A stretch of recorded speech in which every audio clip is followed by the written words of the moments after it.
Recording in progress.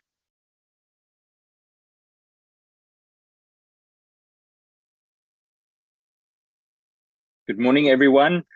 Thank you for everyone in attendance. Babalwa, I just want to check, do we have quorum to continue?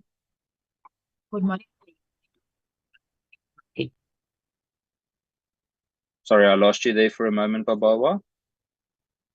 We do have a quorum, Chair. We can continue. Thank you very much. Can I start by asking that we adopt the agenda? Everyone comfortable?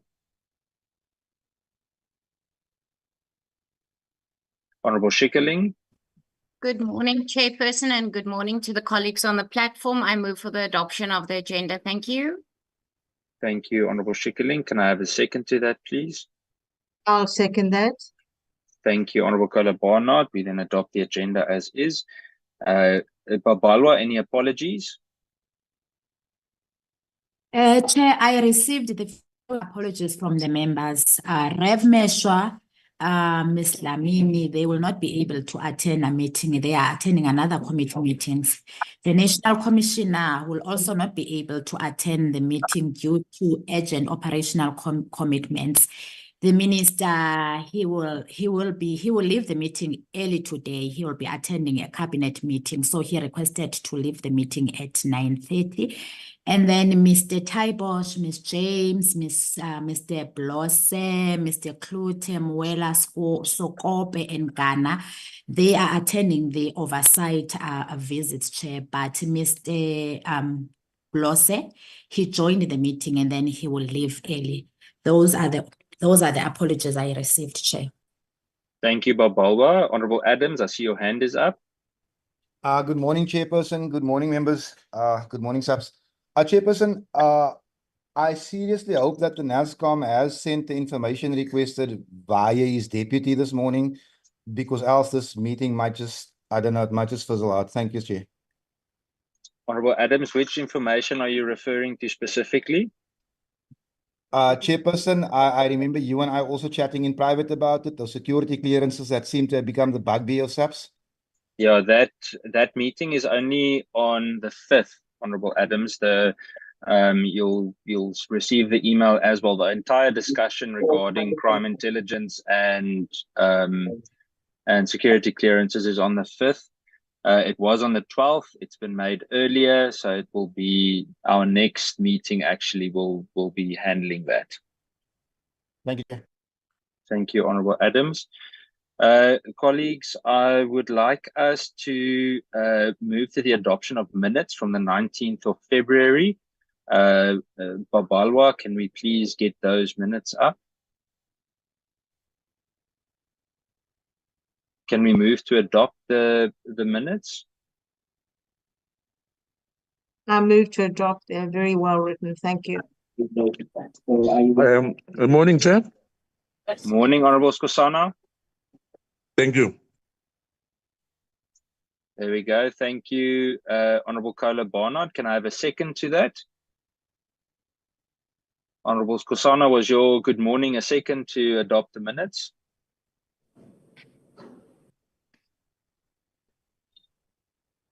Good morning, Chair. Honorable Blessed Chair, I second the adoption. Thank you, Honorable Blosse. I appreciate it. We then move to adopt the minutes. Thank you, Babalwa. Honorable Mbio, I see your hand is up. No, Chair, I wanted to second the minutes. Thank you, Honorable Mbio. Perfect. Thank you very much. Honorable Adams, your hand is still up. I think it's a legacy hand from earlier. Colleagues, I am going to ask that we move over to the presentation by SAPS regarding the third quarter crime statistics 24-25. I would like to give the minister an opportunity, or the deputy minister, an opportunity to maybe give a short introduction before we move over to the formal statistics presentation. Thank you, Chair. Good. I think the minister was going to to attend, even though he was going to leave early. I will ask that we allow him to make the comments, Chair, if you may allow. Waiting to open my gadget for the video. It's not cooperating with me. Yeah, I was saying that the minister indicated that even though he's going to cabinet, he will attend for a few seconds. If he's still connected, if we can allow him to make the comments, Chair. Thank you. Thank you very much, DM. I appreciate it. DM Boshielo, are you with us? There we go. Yes, I am. Good morning, Chair, and good morning to members. Just want to wish you a very happy birthday, DM Boshielo. I hope you have a fantastic day today, and that you're still gracing us with your presence in the meeting today. And I hope you have a blessed year ahead of you. Thank you very much, Chair. I would have wanted to sing to you on this, but I'm afraid everyone will leave the meeting if they would hear me sing on a Zoom platform. So I don't think that will go down well. Minister Mchunu, can I hand over to you? I see you've joined us for the just for some remarks before we head over to the presentation regarding the crime statistics. Very brief, Chairperson, and thank you very much, Honorable Chair of the Portfolio Committee, and good morning to Deputy Ministers and to the members of the Portfolio Committee. Indeed, we are grateful for the opportunity to make this presentation on the third quarter crime stats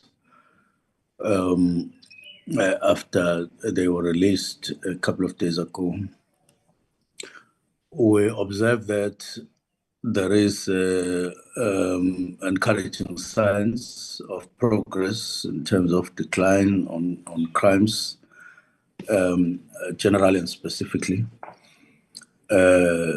Note at the same time that in some categories of crime there are increases, and that the combination of the two indicate a challenge that we still have to overcome, and it's not going to be an easy task. We started making assessments in November last year in terms of progress that we need to make and how we need to make it, especially on specific crimes like murder, like guns all over, and drugs and rape, those in particular. And then others, of course, highlighting the 4 provinces as we have made it our approach. We generally are of the view that rather than taking time to clap our hands on this matter for positivity, we have to sit back and take another deep dive on the situation, because any decline that is noted is still at a high level, and that's our main worry. We have set ourselves this year to directly confront this problem of not being able to turn the corner the way we want to do on murder in particular, and the other few serious crimes. But this year we are committed and are committing here to the Portfolio Committee that we're going to be doing much more than whatever we did last year to turn the corner where people feel safe, because that's the target, where they themselves observe that there is improvement in terms of their safety in their environment. not just at a national level, but at a local level where they live. Obviously, this is going to take quite hard work on our side, and we would plead for your support because this is not a verbal or rhetorical commitment. We mean it. As of tomorrow, we're spending the whole day looking at various options that we have within the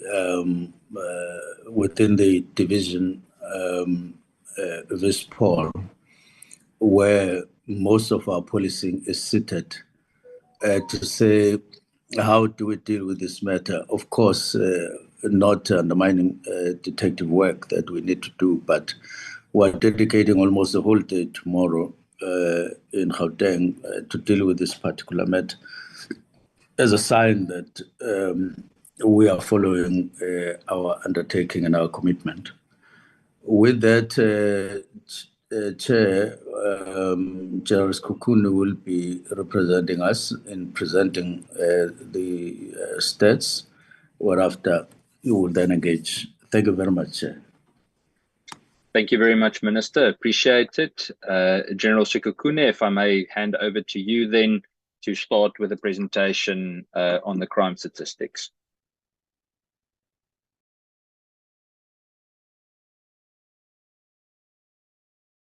Chair, can I come in?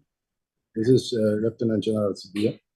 Yes, General, of course. Sorry, I missed your name there. Sorry, General. More than welcome to continue. Thank you very much, Honorable Chair. Honorable Chairperson and members of the Parliament, allow me to convey our sincere greetings this morning on behalf of the National Commission of the South African Police Service, General Fani Masemula, and also on behalf of the men and women in blue who continues to serve and protect the citizens of this country. It has been a busy week for the South African Police Service with several successes achieved through major takedowns of organized crime syndicates who are involved in serious and violent crime in many parts of the country. In a significant step towards reducing the number of illegal unlicensed firearms on our street, we have in the past week destroyed more than 16,000 firearms. This brings the total number of firearms destroyed in 5 years to 279,594 in 6 years.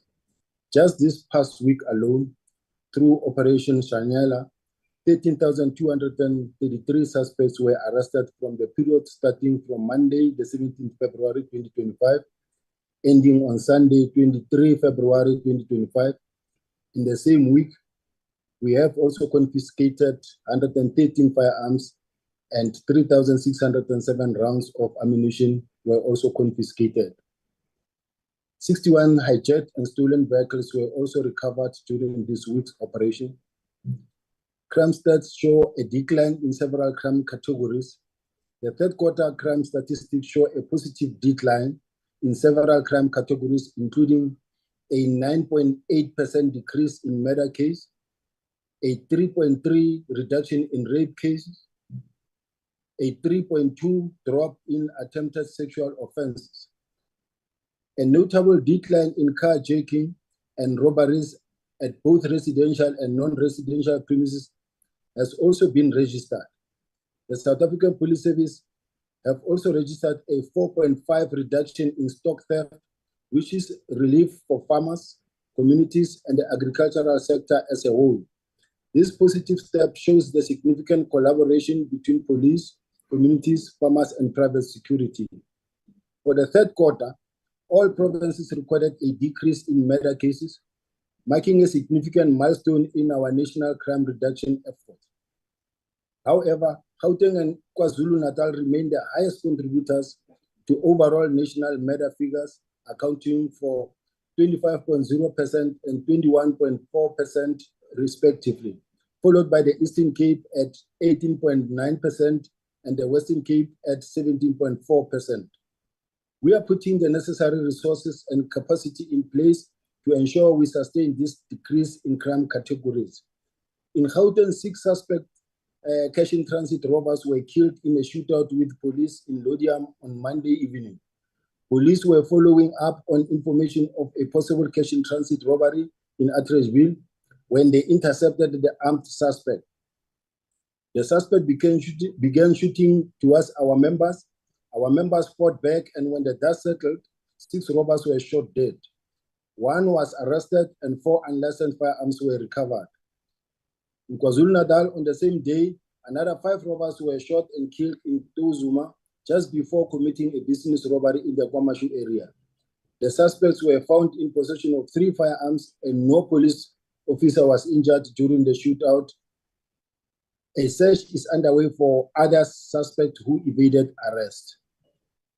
In another incident in the province of KwaZulu-Natal, police arrested a 35-year-old man after being found in possession of a huge quantity of ammunition and a rifle. Members of the eThekwini Economic Infrastructure Task Team executed a search warrant about firearms and ammunition being stored at an outbuilding in Sydenham. The team searched the premises and seized an AR-556 rifle, 39 rifle rounds, 5 rifle magazines, 19 pistol rounds, and 1 pistol magazine. The team also uncovered 2,562 R5 rounds, 178 AK-47 rounds, 20 SG rounds, 45 28G rounds, and 42 buckshot stored at a property in KwaDakaza. In the Eastern Cape just last week, Thursday, 7 criminals, including a well-known extortionist kingpin, Yanga Bara Nyalara, were shot and killed during a shootout with the police on the N2 in Butterworth. Yanga Nyalara was arrested several times by Western Cape police for crimes committed, including murder and extortion. He was released in November 2024 after spending over 2 years in jail for the murder of 18 people. He was acquitted last July. In the Western Cape, the police seized 6 rifles and apprehended 2 suspects aged between 24 and 36 years of the illegal possession of unlicensed firearms. The pair were stopped and searched during a roadblock when the discovery was made. In the port of entry, police at OR Tambo International Airport arrested 2 South African nationals for drug trafficking and seized cocaine with an estimated street value of 7.5 million this past week. Police intercepted the 2 drug mules, a male and female. After landing on different flights from Brazil, they are facing charges of drug trafficking. At the Cape Town International Airport, 1 woman was also arrested after being found with 1.2 million worth of cocaine in her luggage bag. In Mpumalanga, arrested a 49-year-old Somalian foreign national and seized illicit cigarettes worth of 3.4 million in Middleburg. Police were acting on a tip-off about illicit cigarettes to be transported from Middleburg traders. They searched an Iveco truck and found the consignment of illicit cigarettes. Also, in relation to the Zanzo nightclub case, police have in this past week, also registered a breakthrough in the Zanzo nightclub sexual assault case where a 41-year-old Congolese national was arrested in collaboration with JNP police officers. The suspect was arrested in Yeoville, Johannesburg, and made a brief appearance in the Pretoria Magistrate Court this week. We are still investigating this matter and more arrests are imminent. Video circulating of suspect being freed from police van. Gauteng police arrested 2 armed suspects who attempted to free a suspect en route to court. A shootout took place where suspect's vehicle lost control and collided with a drainage hole. 2 suspects were arrested and a 3rd suspect was arrested at Elsberg. A pistol was seized in this incident. More boots on the ground, still on capacity. We have welcomed the 2nd batch of 5,500 trainees at our training academy this week, thus fulfilling the commitment made by, in response to His Excellency, President Cyril Ramaphosa, 2022 State of the Nation address at the SONA, to recruit and train 30,000 police officers over 3 years to enhance policing capabilities at the grassroots level. The SAPS is pleased to confirm the last batch of 2,186 out of 5,500 trainees for the 2024-2025 intake arrived at various SAPS academies across the country. This batch consists of 899 male and 1,287 female trainees. This marks the successful completion of the 3-year presidential initiative project 10,000. SAPS promotes fitness and mental well-being within its ranks, chairperson. In conclusion, we continue to promote fitness and mental well-being within our ranks. And just this past Sunday, the National Commissioner led more than 600 police officers at the Pretoria Marathon. About 626 police officers from all corners of our country took part in the 42.2 kilometers, 21.1 kilometer, and 10,000 kilometer and 5,000 kilometer race. We will continue to encourage more members to get involved in fitness activities and various other sporting codes. For now, we are back to fighting crime to keep our communities safe. Police will continue with their operation by asserting the authority of the state to ensure the safety and security of all South Africans and visitors to the country. With those few opening remarks, Chair, may I allow Major General Sekhukhune to take us through the statistics. Thank you very much for allowing me the opportunity to present this. Chair, thank you very much. General Sekhukhune, over to you, sir. Thank you so much, General Sibiya. General Sekhukhune, over to you.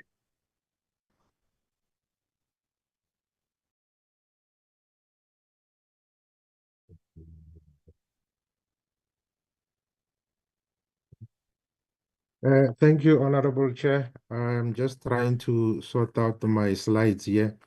They seem to be somehow stuck. I'll get to the presentation. In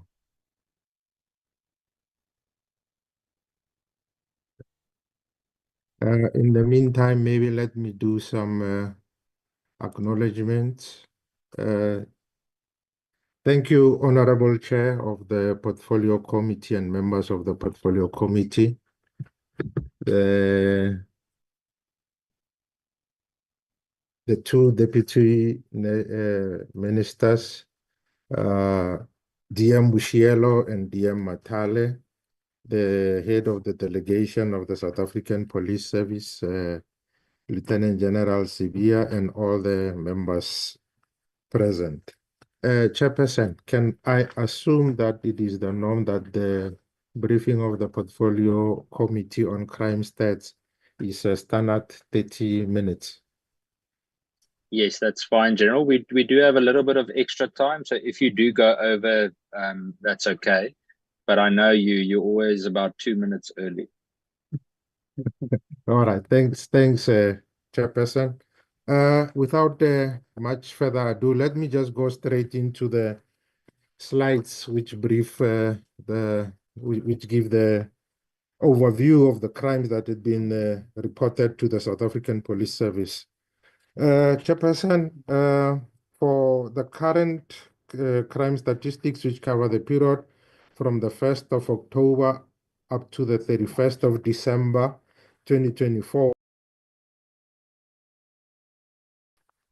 we have recorded decreases in 4 crimes. We have 4 crimes that have increased in this quarter, and this is your assault, GBH, common assault, malicious damage to property, and commercial crimes. When you look at the 17 community reported crimes, we only have recorded increases in the 4 crimes that I have indicated. So going into the details in terms of which of these crimes we have recorded increases and decreases. We have recorded decreases of 757 in the murders. We have recorded decreases of 311 for sexual offenses, 261 for attempted murder. We have recorded another decrease of 796 for common robbery, a decrease of 5,301 for robbery with aggravating circumstances, and the sum total of the contact crimes where you have recorded decreases is 3,081. The two crimes that we have recorded increases in the contact crimes is assault GBH, an increase of 824, and common assault, an increase of 3,521. There I mentioned that most of the increases that we have observed, especially on common assault and assault GBH, it has also an element of what is called counter charges, where instances where people would fight and then after the people had fought, then they will then record charges against one another. Then moving on further to the category of sexual offenses, which we have already indicated here, but here we break it down into the constituent crime that make up the sexual offenses. Starting with the rape, we have recorded a decrease of 408, even though in the current period we have recorded 11,803 counts of rape from the 12,211 that we have recorded in the previous comparable period, leading to a reduction of 3.3%. We then had an increase of 74 counts in terms of sexual assault, and then we had a decrease of 25 counts for attempted sexual offenses, and the contact sexual offenses, we recorded an increase of 48 counts. Then for the subcategories of robbery with aggravating circumstances, which are made up of, we have already indicated here, but here we give the breakdown, starting with the three crimes, which are termed the trio crimes due to the nature of being the most feared crimes according to the Victims of Crime Survey, made up of carjacking, robbery, residential, and robbery non-residential. We have recorded decreases across the three crimes with a decrease of 1,166 for carjacking, 101 for decrease of for robbery at residential premises, 1,029 for robbery at non-residential premises, and the sum total of the three, which is the trio crimes, you have recorded a decrease of 2,296. Then continuing with the other crime that make up that robbery with aggravation, less for robberies of cash in transit, where in the previous comparable period we had 46 counts, currently we are sitting at 29, leading to 17 counts lower compared to the previous comparable period. We had the same number of bank robberies in the previous comparable period, 2 in each, and currently it's 2, leading to a count difference of 0. For truck hijacking, we had a reduction of 67 counts. Then on the next slide, Chairperson, what we are trying to do, we're trying to take into consideration the population and do what is called the per capita. The per capita is calculated using the mid-year population estimates from the 2021 series, and it gives an idea in terms of what is the likelihood of a person being a victim of a particular crime when you divide the whole population of the country into equal portions of 100,000. For murder, the per capita is 11 per 100,000. For rape, it's 19 per 100,000. For attempted murder, it's 12 per 100,000. For assault GBH, it's 87 per 100,000. Common assault, it's 90 per 100,000. And common robbery, it's 20 per 100,000. Then completing the table that gives the summary.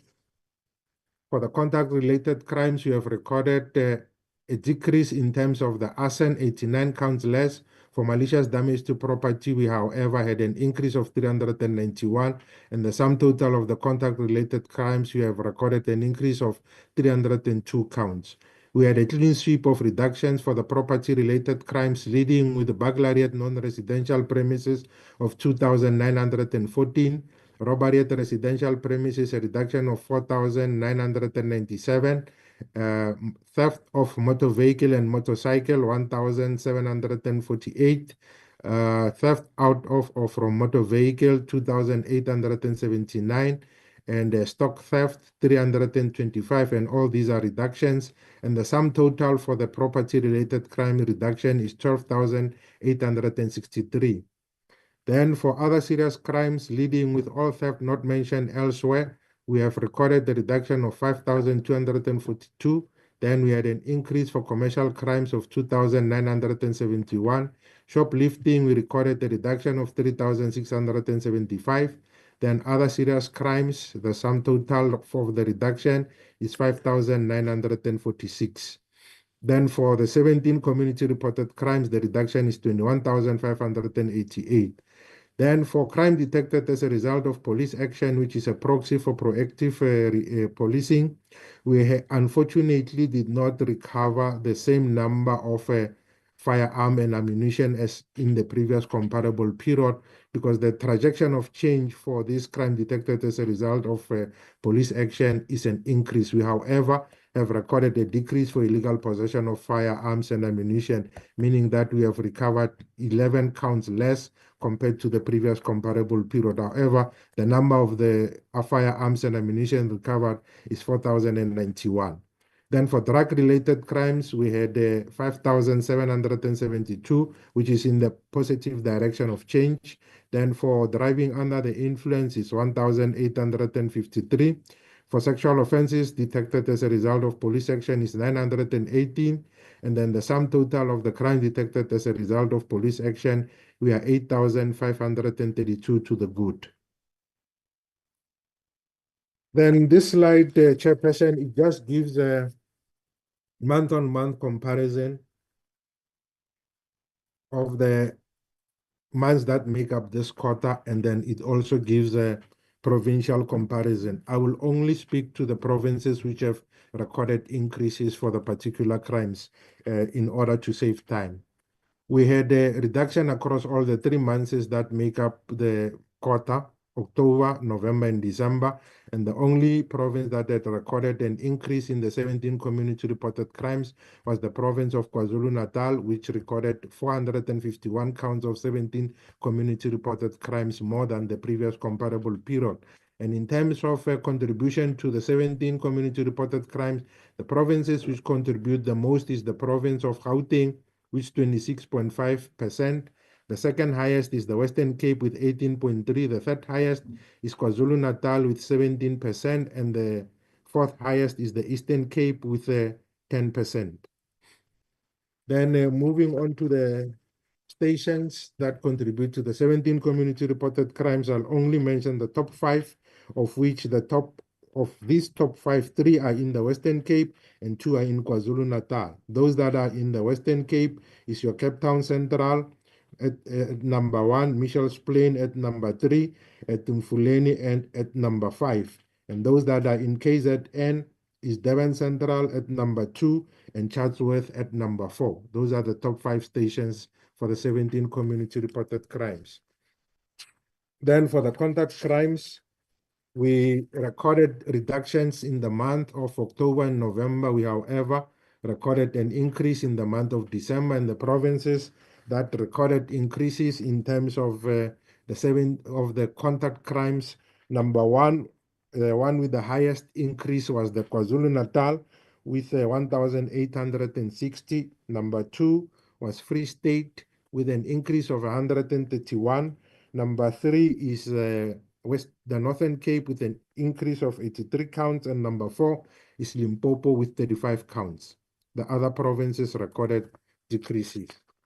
Top 5 stations in terms of the contact crimes, we have 3 provinces that are represented here. That is Gauteng Province, Western Cape, and KwaZulu-Natal. And the 2 stations that are from the Gauteng Province is Tembisa and Themba, which is number 2 and number 5. And again, the presentation always indicates the position of that particular station when one takes into consideration the total number of stations in the country. And the second column indicates the position of that station when only one considers the stations within the particular province. And then the stations that are in the Western Cape is Mfuleni at number 1 and Delft at number 3. And then we also had 1 station from KZN, which is Inanda at number 4. Then I'll skip this slide because in the next slides we give a breakdown in terms of the provinces which have indicated what are the causative factors for this. Then we'll then move on to the places of occurrence, what we have observed in terms of the places of occurrence. We took a sample for the murders. I'll only talk to the murders because the others can be read from the presentation. For the murders, We took a sample of 6,651, and what we have observed is that 3,821 of the murders have taken place at public places. The second highest place where the murders occurred was at the residence of the perpetrator. We had 244 counts of murder that had taken place at liquor outlets. We also had 89 murders that had taken place at business premises, and we also had 69 murders that had taken place at spaza shops, and also we had 11 murders that have taken place at educational institutions. Then for the crimes against women and children, for the women, we had a reduction of 174 in terms of the murder. Attempted murder, we had a reduction of 169, and assault GBH, we had a reduction of 2,451. For the children, we had a reduction of murders of 12 counts. For attempted murders, we had an increase of 54 counts, and assault GBH, we had a reduction of 117. Then on the next slide, we look at the total number of murders that have been reported in South Africa. We have recorded decreases across all the 3 months that make up the quarter, and all the provinces have recorded reductions. Then in this slide, we just give per capita when we compare when we take into consideration the population of the particular province and the number of murders that had been reported in that particular province. So we can see that the Eastern Cape has the highest per capita murder of 20 per 100,000. The second is the Western Cape with 16 per 100,000, KwaZulu-Natal at 13 per 100,000, and the safest province, or the province with the lowest or with the least per capita murder, is Limpopo with 3 per 100,000. And on the next slide, this is just a graphical presentation of the previous slide that we have spoken to, and we also indicate what they are, the respective population within the provinces. Then the top 5 stations in terms of the murder are led by Mfuleni at number 1, Delft at number 2, Orange Farms at number 3, Kraaifontein at number 4, and Inanda at number 5. Those are the top 5 stations. Then indicated that we will speak to the causative factors when we take into consideration the provincial distribution. The causative factors for the murders, it was indicated from the sample size of 6,651 that 1,453 of the murders were as a result of arguments, and the province which indicated this phenomenon the highest was Eastern Cape with 438. Then the second highest causative factor was robberies, where we had 405 counts of murders as a result of robbery, and the province which indicated this phenomenon to be the highest was the Western Cape with 119 of the murders attributable to robberies, and the second is Gauteng with 118. Then we also had 294 of the murders attributable to gang-related issues, and almost 80% to 90% of these were said to have taken place in the province of the Western Cape. The rest of the others we can see from the table. Then we have already talked about the places of occurrence. Then I'll just speak to one incident which shows that some of these murders could have been avoided had people just exercised caution and respect. It was one incident where people were going for lobola negotiations. One member of the family that were negotiating for the lobola went to a tavern to try and buy alcohol. The tavern owner refused to sell him beers. He slapped the tavern owner and left. The tavern owner took his firearm, followed the person to the house where they were negotiating for lobola, and then he killed 7 people, and the particular incident also resulted in 4 cases of attempted murder. This happened in the area or the police station of Orange Farms. Then this is more murders, and then we also look at the weapon of choice in terms of the commission of the murders. And again, I caution that this does not mean that there's a one-to-one relationship between the persons killed and the firearms. We had 2,886 counts where a firearm was used in the commission of the murders. And then most of these were in the province of the Eastern Cape, 474. Oh, the highest was the Western Cape with 634,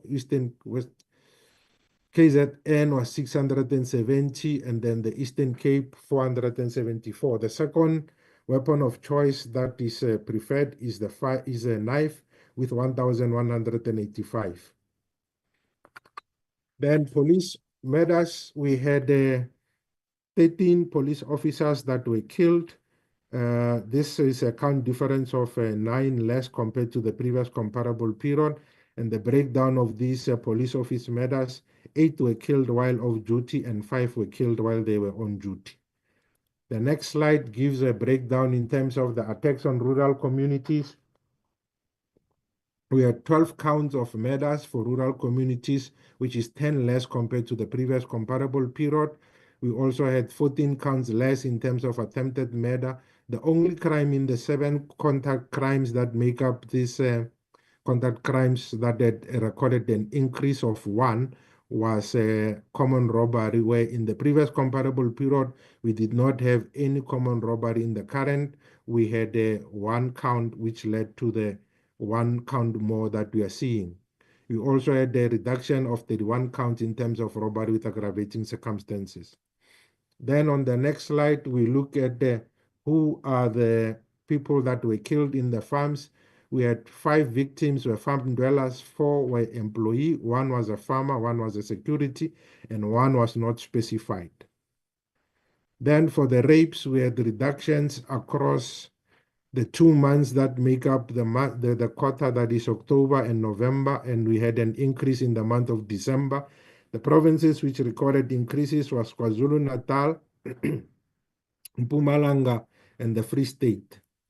And then this gives per capita in terms of the rapes. Again, the Eastern Cape was the province with the highest per capita for rape of 29 per 100,000. Free State, 28 per 100,000. Northern Cape, 24 per 100,000.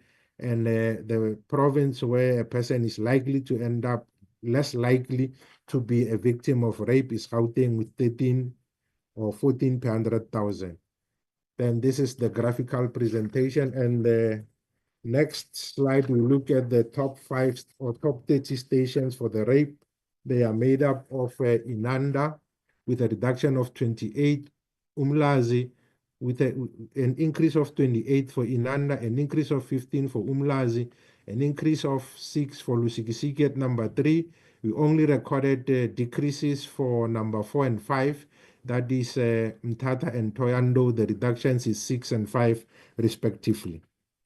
Then we also did a sample for the rapes. We looked at the sample of 9,057 counts from the 9,050 from the 11,800 rapes.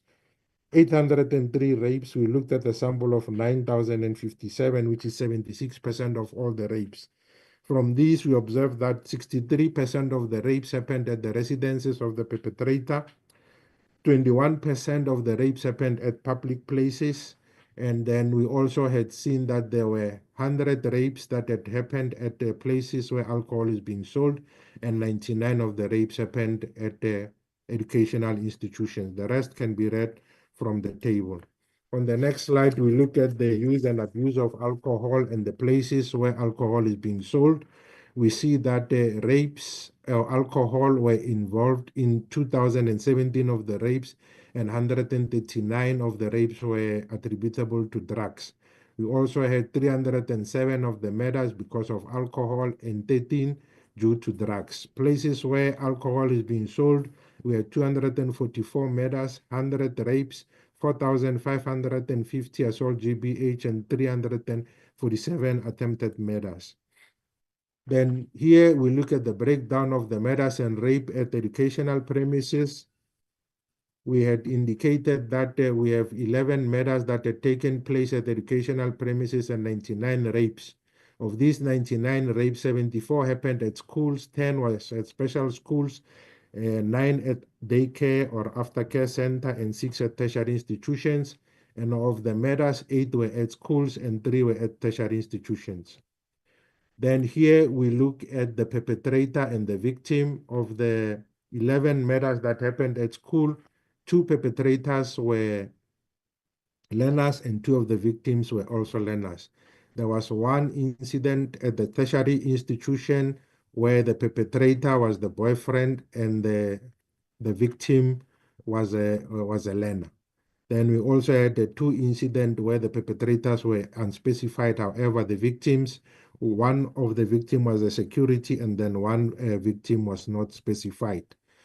Then for the rapes, we had 99, as I've indicated, and 74 had taken place in schools, 10 at special needs schools. Then we also had those that had taken place at daycares. And then we have a breakdown in terms of which province recorded the highest number of rapes, which is the Free State with 15. And the second spot is shared by KZN and Gauteng with 11 counts each. Then we do for the rapes, we look at the place, educational premises. It's a 3-way table which gives the place, and then we look at the perpetrator and the victim. I'll just touch on one of the incidents. Like for at school, we had 53 incidents where the perpetrators were learners, and 53 of the people that were raped were also learners. This is an instance whereby the learners at the school rape other learners. And this table, we use it as a proxy for domestic violence, where we look at the domestic relationship between the victim and the perpetrator. I'll touch only on the murders and rape. In this instance, we had 315 counts of murders, which were as a result of the perpetrator and the victim having some kind of a domestic relationship. And the highest province where there was murders attributable to domestic violence was KwaZulu-Natal with 88. The second highest was Eastern Cape with 54. Then we had Gauteng at number 3 with 40, and then the Western Cape with 39 as the 4th. For the rapes, we had 1,080 rapes that were as a result of domestic violence. 1,020 of the victims were female and 60 were male. And the province with the highest number of domestic violence rapes was again KwaZulu-Natal with 241 counts. The second highest is Gauteng with 181 counts. The third is the Western Cape with 172. Then we're just moving on to the subcategories of robbery with aggravating circumstances. I will just skip some of the slides and touch on those that are problematic or are deemed to be the most feared. We recorded decreases across all the 3 months that make up the quota for carjacking, and all the provinces recorded decreases.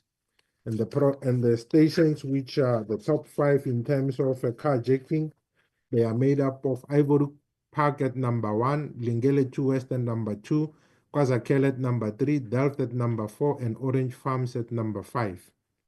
Then the type of vehicle that is most frequently carjacked, it's mostly your sedans in 2,339, buggies in 1,500, SUVs in 326, and we also had instances where industrial machines or your yellow machines have been hijacked in 10 of the incidents, and we also had 15 incidents where the buses and 25 where the trailers were carjacked.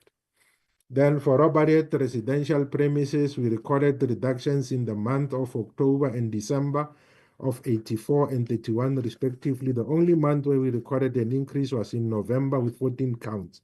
Then the provinces which recorded increases was KwaZulu-Natal, and then Mpumalanga, then the Eastern Cape in that order, number 1, number 2, and 3. Then we had Limpopo at number 4, and then the Free State at number 5. Then robbery at residential premises in terms of the stations, number 1 is Inanda. The first 2 is in KwaZulu-Natal, Inanda and Umlazi, and they've recorded increases of 32 and 68 respectively. Number 3, we had Roodepoort. which recorded an increase of 16, Tembisa at number 4, with an increase of 15, and Ivory Park at number 5 with an increase of 54. Then we had the reductions across all the months that make up the quota for robbery at non-residential premises, and all the provinces recorded decreases for robbery at non-residential premises. For the stations, number 1 for robbery at non-residential is Rustenburg Central, which has recorded an increase of 9. Johannesburg Central at number 2 with a decrease of 12. Number 3 is Tsakani in Gauteng with an increase of 23. Number 4 is Kempton Park with an increase of 3, and number 5 is Konke with an increase of 3. Then cash in transit robberies, the first 2 months of the quarter, we recorded reductions of 18 and 1. That is in October and November. We, however, had an increase in the month of December of 2 counts, and the 2 provinces that recorded increases was the province of KwaZulu-Natal and Mpumalanga. Then these are the methods that were used in the commission of these cash in transit robberies. We had 29. Of these 22, the armored vehicle was on the road, and 7, it was cross pavements. And here we give a breakdown in terms of these 9 of the 22, that 9 was in KwaZulu-Natal, 5 in the Gauteng province, 3 in the Eastern Cape and Northwest, 3 Mpumalanga and Limpopo had 1 each, and the cross pavements are there. Then we also had the modus operandi, where in 12 incidents, the armored vehicle was shot at, and then bombs were used to gain access to the cash. And in 10 incidents, it was collided with, and then bombs were used to get access to the cash.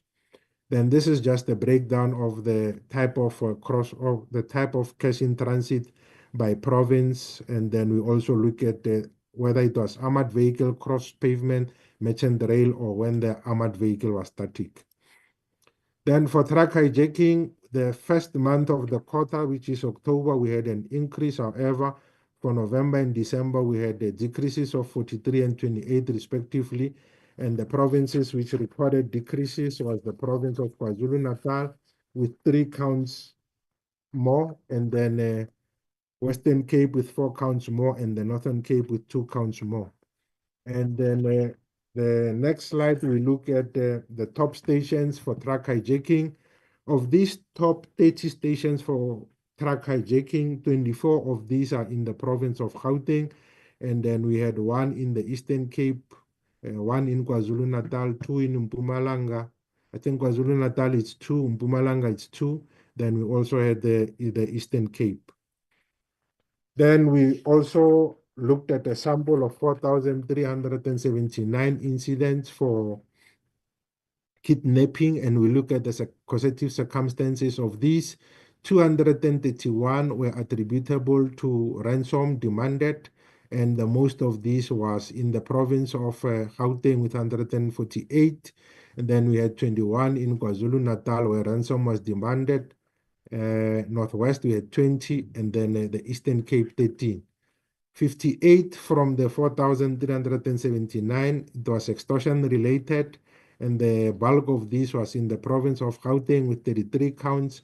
We had 6 in KZN, and we had 5 in the province of the Free State.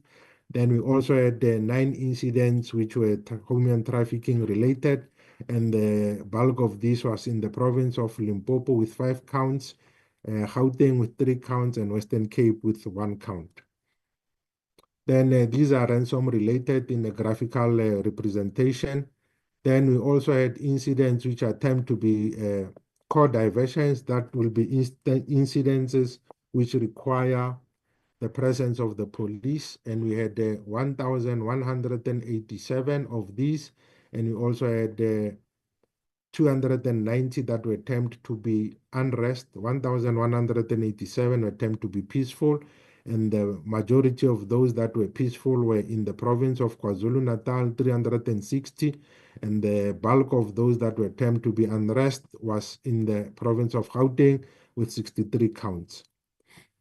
Then here, Chairperson, is just a graphical or a summary of all the 9 provinces when compared to the national. On the first side, on the left-hand side, we have the summary of all the 17 community reported crimes for the national.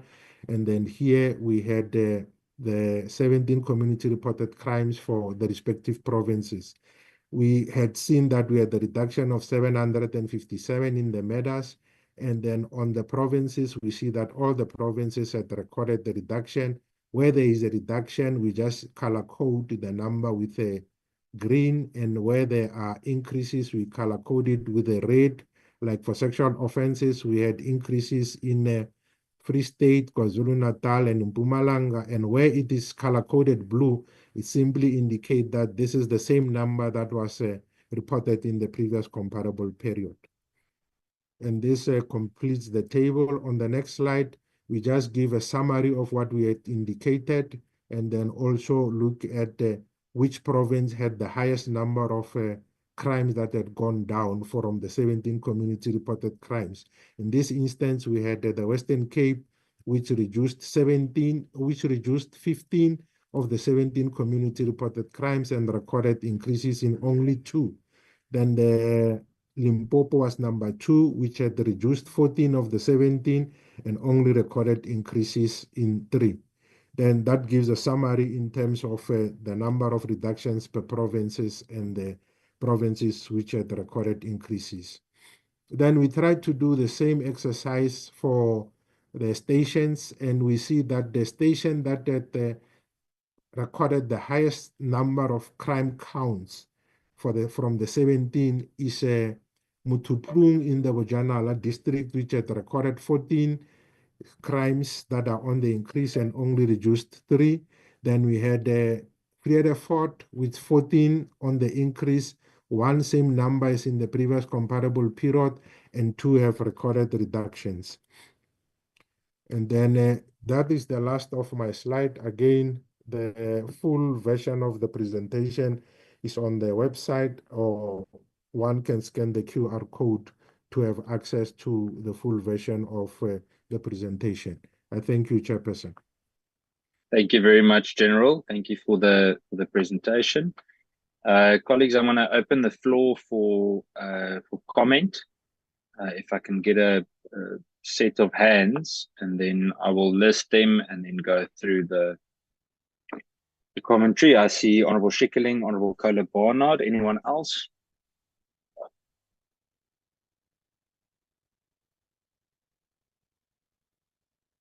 Honourable Schikkeling, please go ahead. Very much for the General for the stats. And you know, I want to start with saying that we do acknowledge the positive decline in crime in some areas and thank the men in blue that have contributed to this positive change. But Chairperson, our women and children are dying. What can we do to find a better way to protect them? There must be some other way that we can get around this. And while we acknowledge the men and women in blue that have done such good jobs, there seems to be a massive increase in police officers that are involved in committing crime and acts of rape and GBV. I would like to know from the police, please, what they are doing to ensure that the accountability process is being advanced. Then, Chair, which police and government interventions have been the most successful in reducing crime in these areas? I mean, there is a big crime reduction, and how can we replicate this in other high crime areas? And Chairperson, we really know that adequate resources is lacking, and we feel for the police. The Northern Cape, however, for instance, is a rural farming province with a high rate of rape and GBV and stock theft. And this province does not have a single sheepdog to assist with stock theft, and we only have 2 biological body fluid dogs to assist. We're sitting with handlers and trainers that cannot conduct their duties and their roles properly because they don't have the necessary dogs as resources. What are the police going to do to ensure that we fully equip these different departments? I also would like to know what role technology has played in making sure that we reduce crime. Chairperson, and then in 2018, the police services birthed a very important baby called the AGU. The AGU was established as a new and shiny unit that would curb crime and was then basically abandoned to fend for itself. The increase of gang violence in the Western Cape is thus really not a surprise to me, Chairperson, because we're not equipping them to actually do their job. What additional measures will be put in place, and what plan does the police have to ensure that they adequately support and capacitate this unit? Then, Chairperson, in closing, the provinces where contact crime is very high, and the Northern Cape is one of them, what is being done to ensure that additional visibility at bars and shebeens and then schools, because it's rape at school and assault has become a massive problem? What are the police doing to ensure that they frequent these areas more often and that they have visibility and that people can see them? I again want to say, Chairperson, our women and children are dying. Please, colleagues, can we find a way to do more to protect them? Thank you, Chairperson. Thank you, Honourable Schikkerling. Honourable Carla Barnard. Thank you, Chair. To start, I agree with the Minister that firearms are everywhere, but I'm hoping that the focus seems finally to have shifted from legal firearm owners to those who actually commit the crimes with stolen or smuggled firearms. Making it more difficult for a person to obtain a firearm license was never the answer, as the criminals, of course, never try to get one. How are you tackling this? Stopping and searching, targeted raids, they do seem to be the answer. I'd like to hear your inputs on that. Please also speak to the substantial increase in contact crimes. That seems to run contrary to the decrease in the murder rates. I found that a bit curious. The increase in contact crimes is significant. And what are your thought processes in that regard? It's most interesting that it seems that most murders, attempted murders, assaults, GBH are caused by arguments, misunderstandings, road rage, and provocation, not during criminal activities. Does this not speak to the need for intervention by social services? Indeed, for increased presentations by the SAPS, perhaps at our early educational institutions. What are you doing in that regard? The difficulty is, of course, that social services are not adequately funded to address the issues, the root causes of the interpersonal violence and the emotional triggers and unresolved disputes. Do you work hand in hand with social services? How successful is that? And if you don't, why not? When you, as the SAPS heads, are planning ahead, do you take into account that it is worldwide accepted that crime stats cannot provide sufficient, reliable, and comprehensive analysis, must really be considered together with the Victims of Crime Survey, that one released by Stats SA? What do you do in that regard? I regularly have the targets set for the stations, in fact, end up being an incentive for them to either not report or underreport or actually turn away victims of crime. How are you addressing this? Is there a system? What are you doing to prevent the manipulation of crime stats at station level? There are still instances where raped women are turned away or told to go to another station. That still happens. I think it speaks to the targets. Please address that. How seriously do you take the crime stats as a guide for station resource allocation? If we were to visit as a committee the top 30 stations ranked in terms of crime levels, would we find increased facilities and manpower or not? Something as simple as lighting at the high-risk areas. Are you working with Public Works, provincially, even nationally, to step up the lighting in the high-crime areas? I think that is a huge deterrent. Do you factor in the high levels of civil claims against officers when determining the list of the worst stations? I'm very interested in that because your civil claims are through the roof. Finally, how substantial is your cybercrime unit today? It's traditionally been vastly under-resourced in relation to the soaring levels of cyber bank looting, individual scams resulting in massive losses. I know that banks now seem to have their own investigative units. Do you have sufficient expertise? Oh, and I'm from KZN, so let me ask this.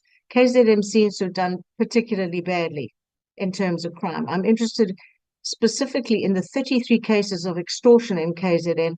Were they related to the construction mafia, which of course started here? I'd be most interested here. Thank you so much. Thank you, Chair. Thank you, Honourable Carla Barnard.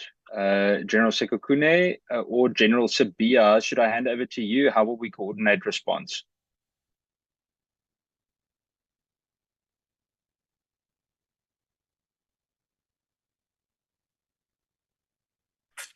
General Sibia, can you lead through your chair, and then General, you will then indicate who will come after you. So thank you, Chair. Perfect. Thank you, DM. If there are difficulties in connecting General Sekukune, you can jump in. Thank you Thank very you, much. DM.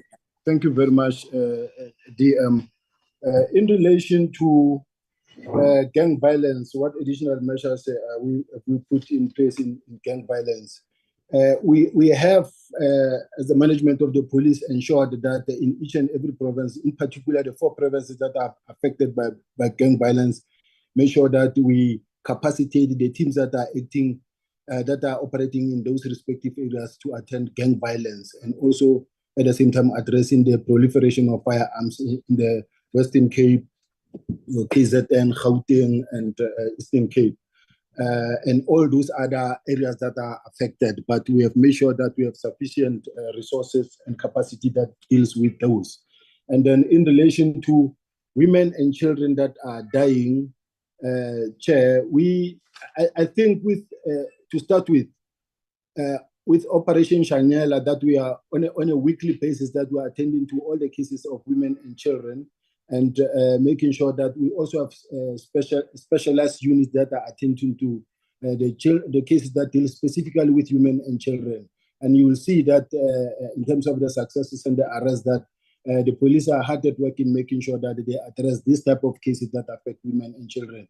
And I would also request, where possible, that maybe the colleagues can come in to assist.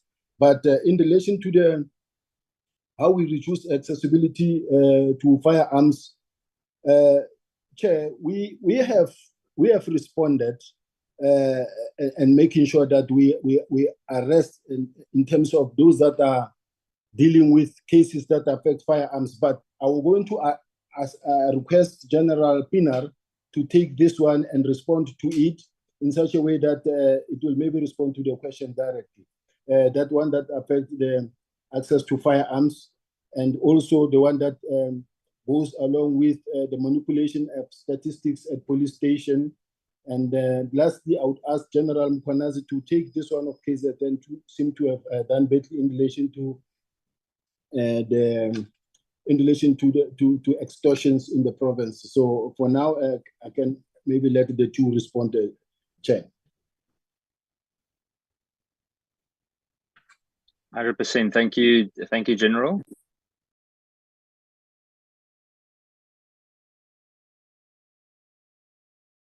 Sorry, General Sabia, who needs to respond first? General Pina will take the first one, the first response, and the second one of KZN will be responded to by General Mkhwanazi. Thank you.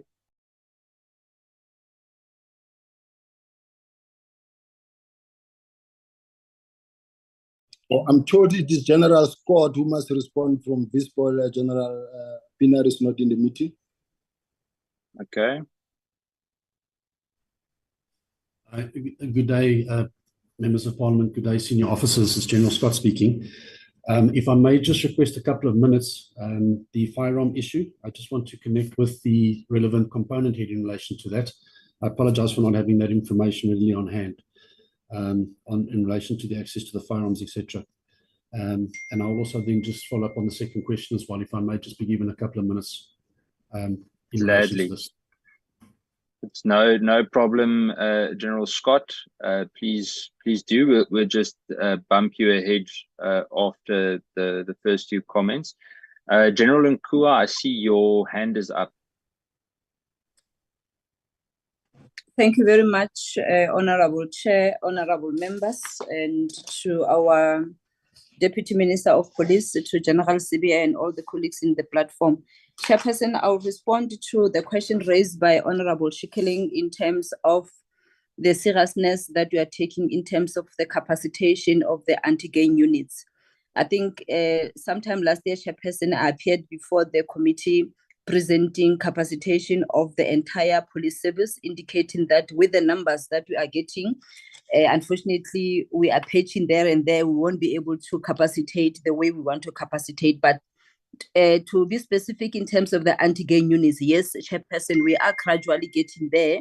I know that, for example, Western Cape Chairperson, last year, Provincial Commissioner gave the anti-gang units 100 new people to beef the capacity of the anti-gang units. Some of them are still undergoing training. Some of them have already taken up their posts, but we are trying our level best. And even with the post promotions that we concluded recently, Chairperson, there were a number of posts that we have given to the anti-gang units. Then in the new financial year, Chairperson, we are getting an allocation of 5,500, and we'll once again, give, a little bit of, what we can give to the anti-gang units, looking at the shortages that are within that space. As we know that we are having competing priorities, we need to capacitate the detectives, we need to capacitate crime intelligence, we need to capacitate our police stations. So we are trying our level best with what we are having, Chairperson, to give a little bit where we can give. But just to allay the fears of Honorable Schickling, yes, anti-gang units are a priority, Chairperson. Even the allocation letters that we issue every year, we do direct provincial commissioners to give a little bit of allocation to the anti-gang units. Thank you, Chairperson. Thank you, General Nkua. General Mkwanazi, would you like to come in for the KZN response?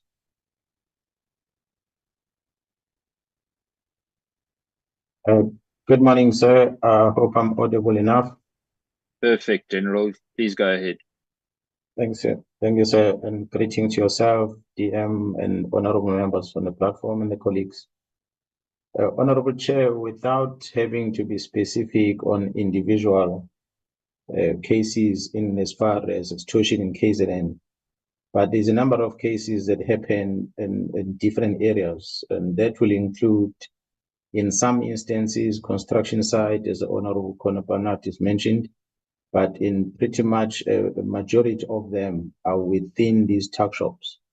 There's a lot of informal settlements that we have, the tuck shops that are run by foreign nationals, the Pakistanis in the main, the youngsters in KZN, as it is known, Honorable Chair, that KZN is a province that we believe has got the most number of semi-rural areas surrounding all the towns.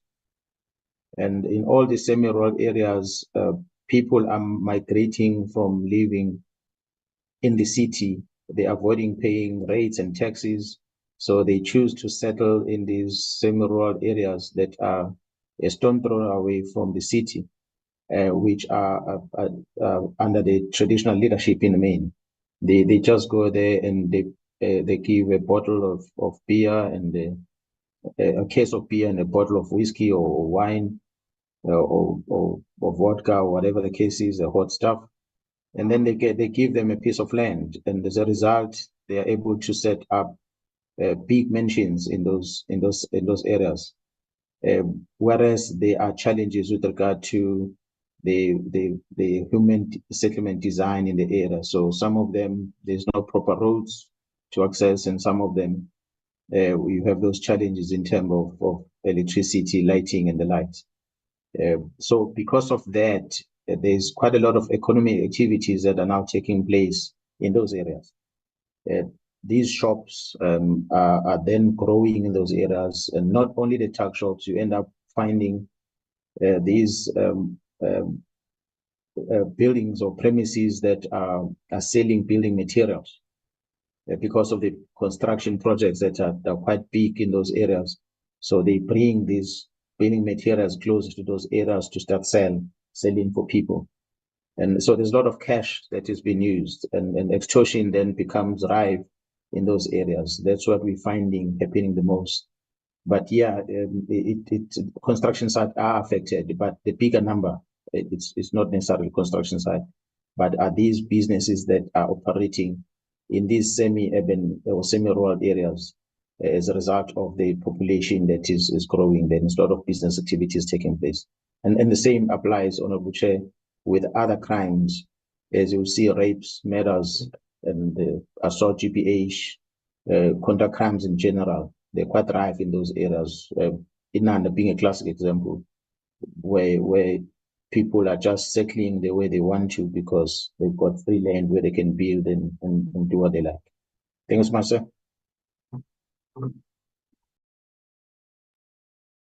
Thank you, General. General Scott, are you ready, or can we come back to you on the next round? No pressure. We can come back again. Chair, can I come in? General Sabia, please do. You're welcome. Yes, in relation to what are we doing to curb crime using technology, I've got Lieutenant General Mavundla from TMS who will actually quickly respond. And in relation to more police involved in crime, I'll respond on that one. In the meantime, let me allow General Mavundla to go through in responding to this question, Chair. Thank you, General.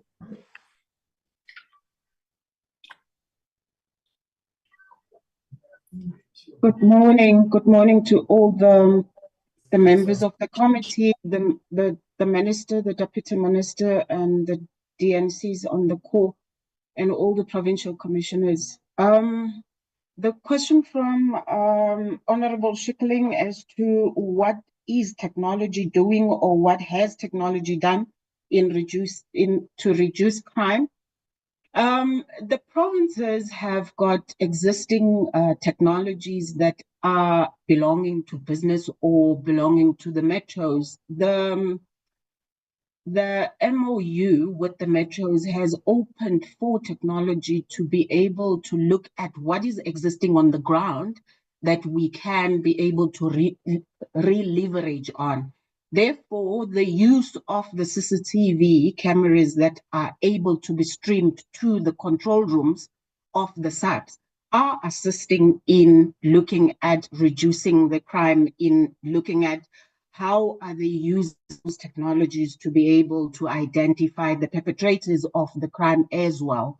That has shown some results within the area of operations where we are operating as the organization, but also systems are there that shows where is the crime happening, which gives the operations a view of planning better in looking at where the areas that they should be concentrating on, using the data that would have been captured on the systems that we have that are available, that within the space where they are preparing for their operations, they look at where is the imminent crime coming from and be able to deter that crime before it grows to a category crimes. For example, if you have burglary in the area where you are operating, you start with the burglary, that the burglary doesn't grow to a murder possibly, because the person that would have committed the burglary getting into your home is intending to steal. But if he finds you in there, then it would be a matter of, do I kill this one before I get whatever that I wanted to get in the beginning? I would put it in that nutshell, that we have seen an increase in the use of the technologies that we have as systems that we have presented as to why and the purpose of those systems are used for, and also the leveraging on the technologies that are existing within the areas where crime is happening. May I end it there, Chair? Thank you very much. Thank you very much, Chair. Chair, in relation to the question that asks, what are we doing with policemen that are mainly involved in corruption? The South African Police Service has got zero tolerance to corruption. Each and every member that is found wanting, that is involved in corruption, is being dealt with accordingly. So far, since 2019, we've disciplined over 2,000, more than 2,000 employees that have been suspended, and some of them already found guilty and dismissed as a result of being involved in wrongdoing. So each and every now and then when a policeman is found to be involved in corruption or wrongdoing, whether it's theft or corruption, is being acted upon decisively so. And as you can see also, there are those that are facing criminal cases on a daily basis. So I can safely assure this committee that corruption is being taken seriously. Any member whose integrity is questionable is being attended to on a serious note. Thank you very much, Chair. Thank you very much, General. Colleagues, I just want to come back to General Nkua quickly.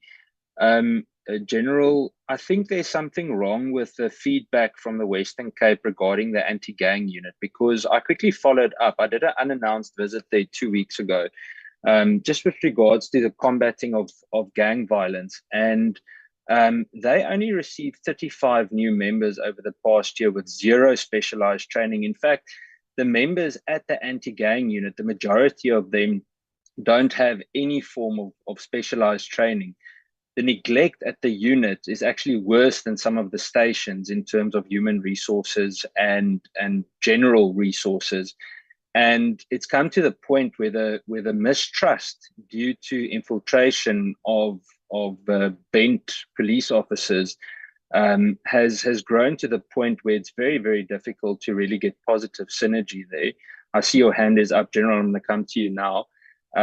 So I think there's a feedback issue to you from somewhere, because there's certainly, I don't know where in the Western Cape 100 are there, are deployed. But in terms of the training as well, there is no specialized training for them on the ground. I confirmed this with them last week when visited there.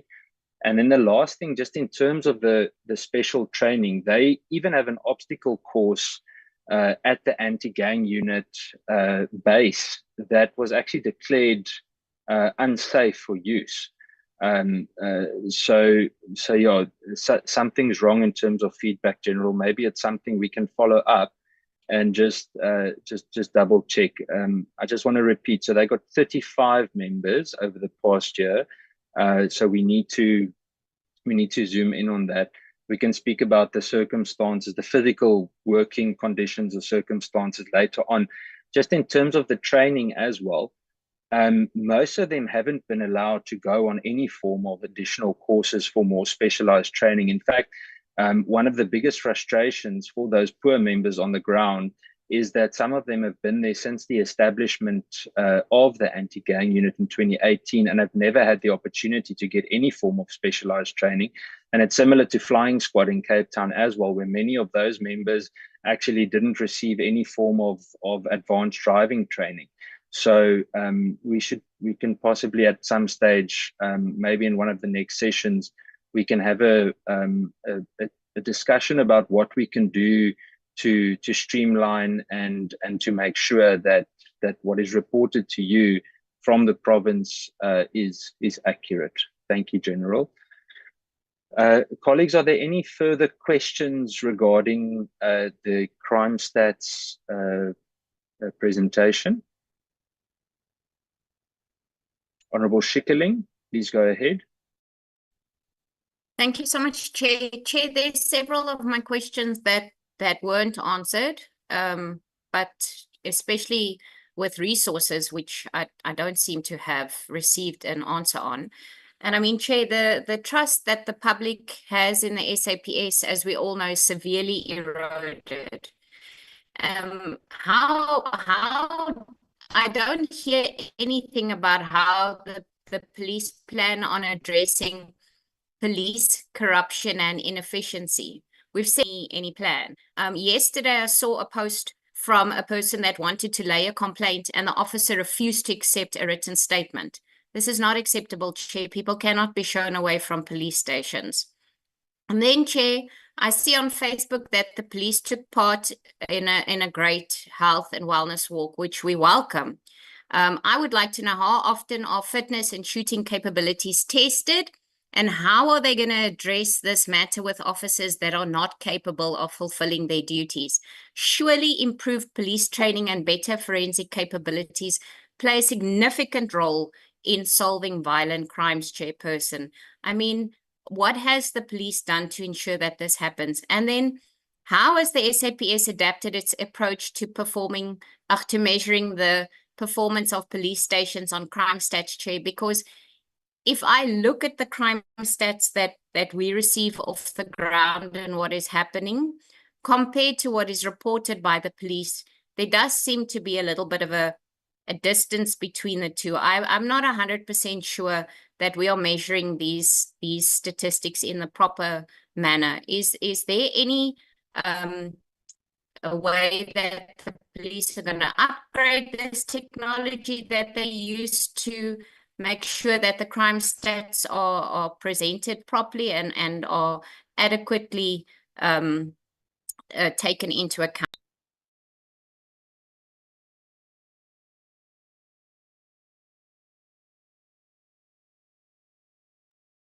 Thank you, Honorable Schikkerling. Honorable Kola Barnard.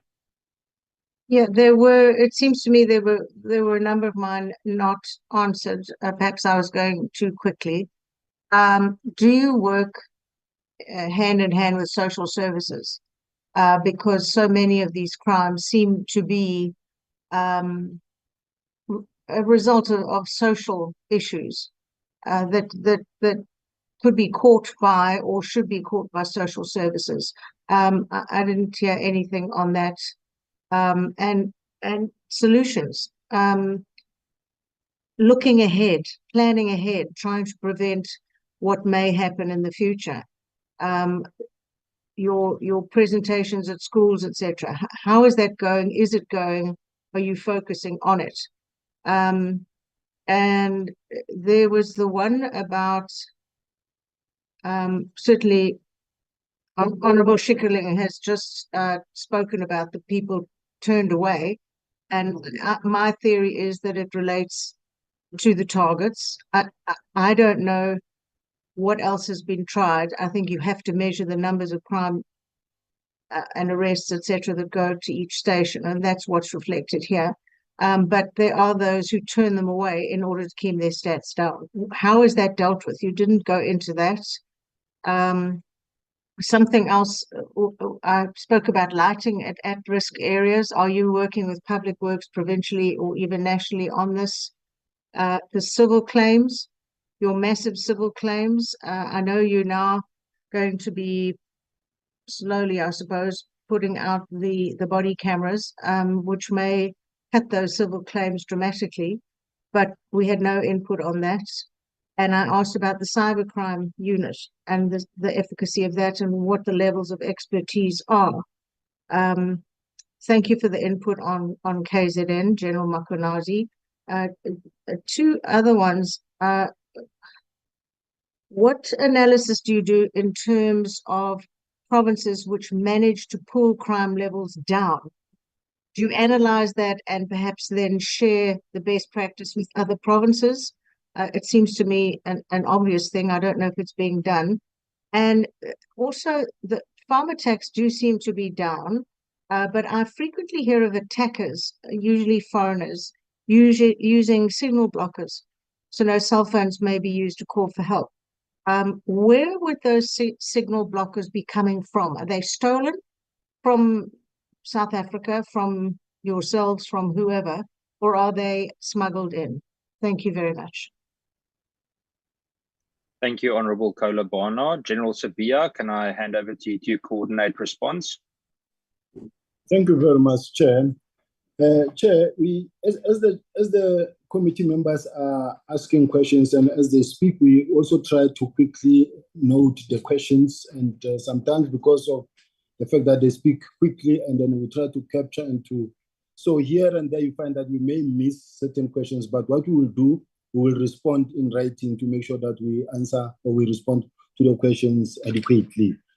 What I want to say is that in relation to people being turned away, I don't think it is allowed, and no one can actually allow that a client be turned away because for whatever reason, people are not allowed to be turned away. But at the same time, policemen in church office are trained to also apply their mind, because where it's not necessary to open a case, and there's a way of resolving or dealing with that particular case in such a way that it does not amount to a commission of offense.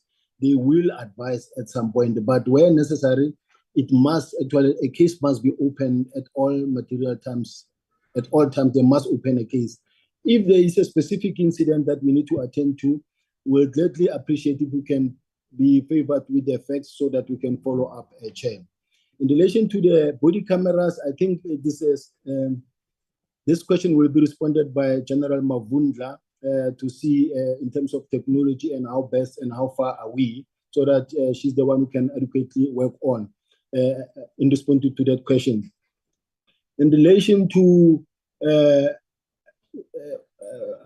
I'm looking cybercrime.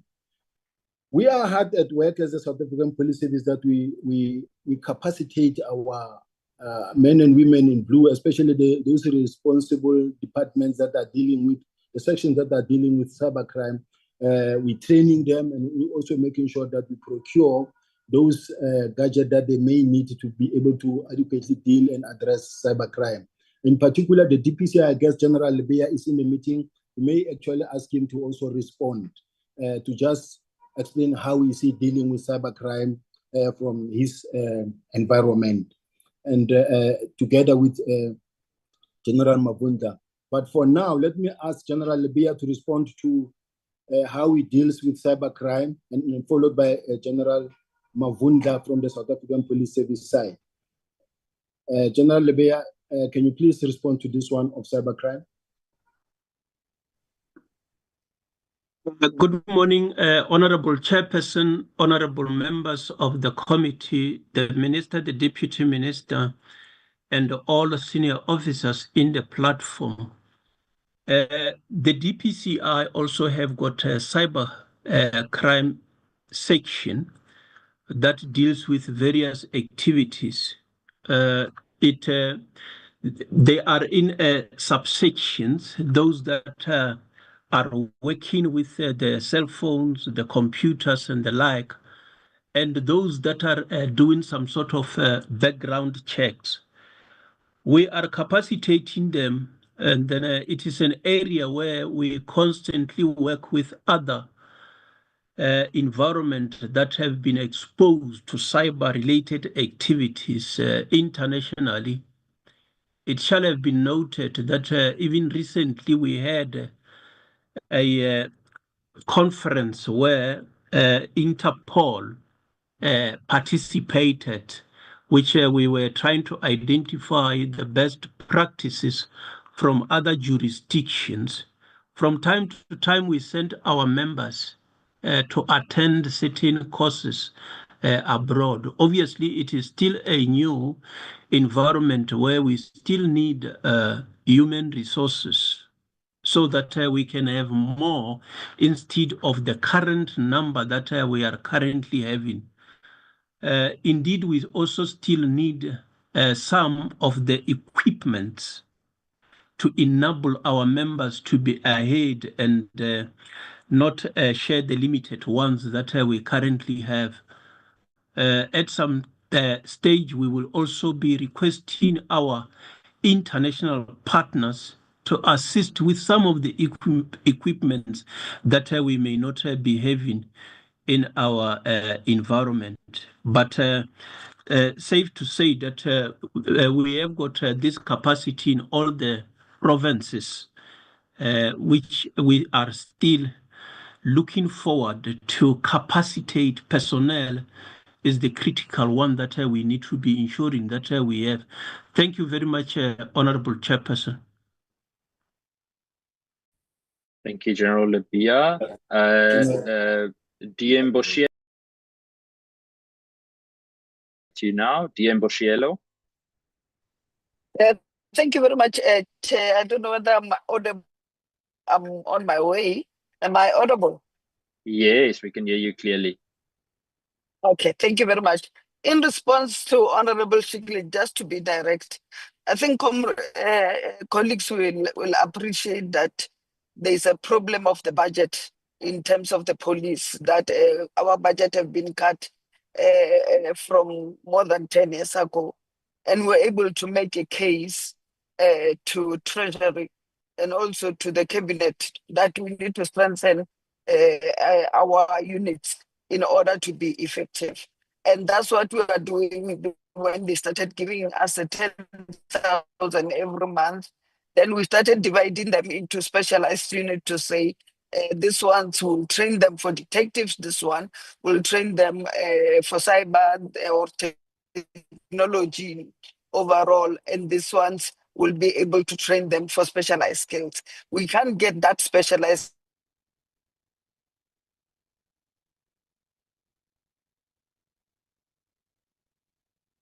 We're skills, losing so you, making Dean. sure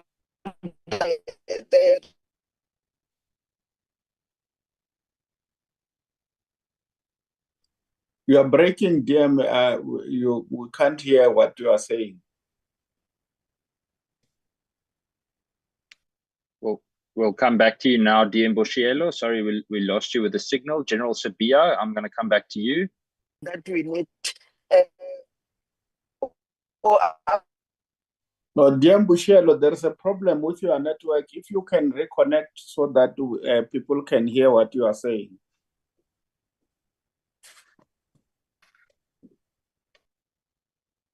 General Sabia. Thank you very much, Chair. Chair, the question, are we working with Public Works in relation to making sure that there are lights? Yes, we are working with Public Works, but from respective provinces as well, there is collaboration with the local to see how best can the police be assisted in making sure that there's proper lighting and the police are able to attend to crime.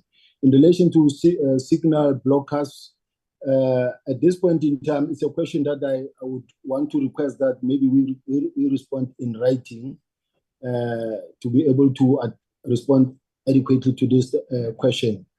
The civil case as a result of maybe the body cameras, we are really working very hard in making sure that we do procure such. And with that, I want to ask General Mavundla to respond on the issue of technology in being able to assist the fight against crime, especially corruption.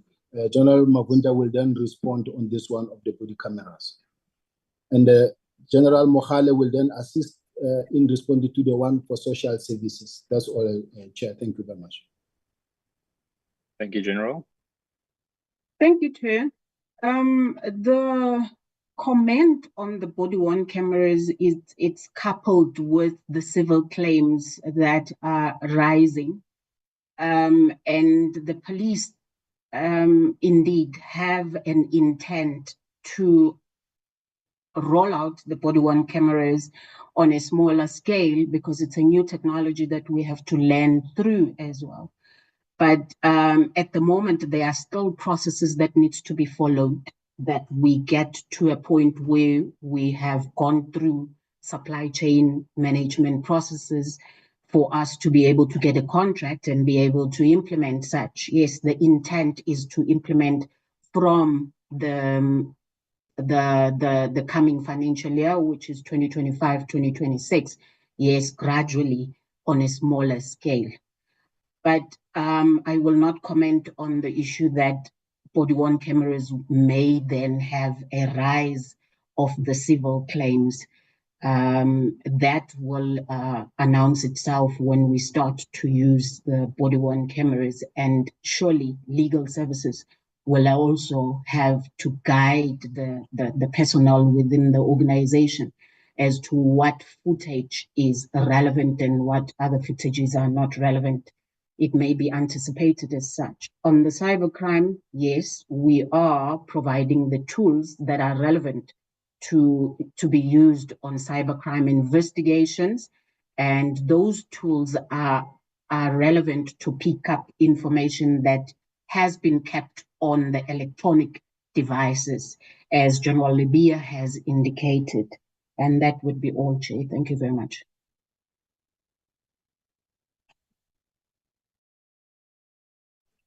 Thank you very much, Chair. Chair, I'll just cover all the questions that were left behind. Chair, I'll start with the question of whether what are we doing with the provinces that are pulling down crime? Are we sharing the expertise? Chair, I will say positively, yes. Provinces are sitting every Monday where the National Commission is chairing on our Monday meetings where crime is discussed. And definitely, Chair, those expertise are shared there as we monitor crime from each and every province. And going to the issue of the lighting areas, Chairperson, I will say, as members of the Parliament know, the lighting area is an environmental issue, whereby the municipalities are also involved in assisting that, in making sure that those areas are have lights. But it's not only about the lights, Chair. It also affects the streets where police must patrol and even drive to attend those complaints where some of the streets are not accessible. So this is an environmental issue that the municipalities are also attending to. And Chair, in terms of the whether we working hand in hand with the social departments, so I'll take it in twofold, whereby yes, we have social involvement in our policing, because even as soon as a minor has been arrested, there are social workers that will come on board in some of these processes. And as visiting school or school visitation, yes, we do awareness in schools. We also make sure that we talk to the SGBs, bodies in school, to assist in terms of all the social ills that might actually affect our children to head astray. I think I've covered those 2-3 points that were left behind, Chair. Thank you very much. Chair, General. May I ask General Nkua to assist on the question of social service, just to complete the answer, Chair? Of course you can. And then after General Nkua, I'm going to go over to DM Boshielo again, and then over to Honorable Kola Barnard. General Nkua, please go ahead. Thank you very much, Chairperson. I think there were other questions that I needed to respond to that were raised earlier.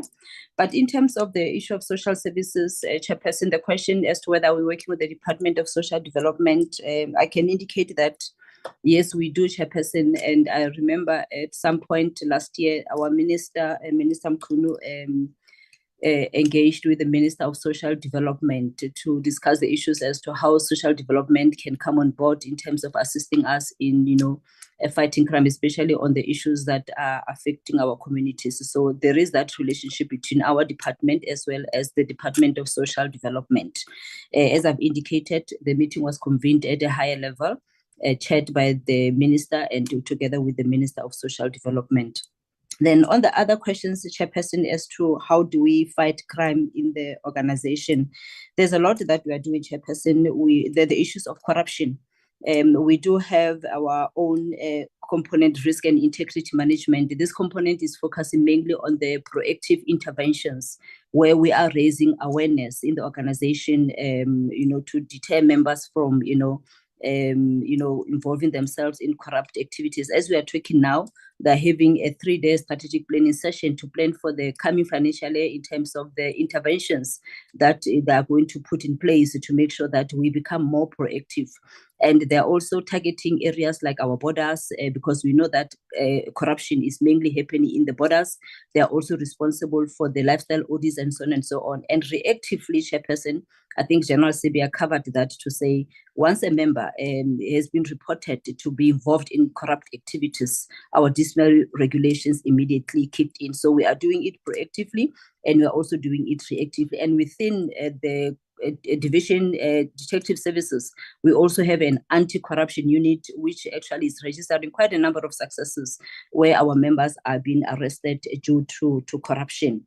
Then in terms of the maintenance shooting and the wellness, Chairperson, yes, we do have a policy that indicates that our members must do maintenance shooting after every 5 years.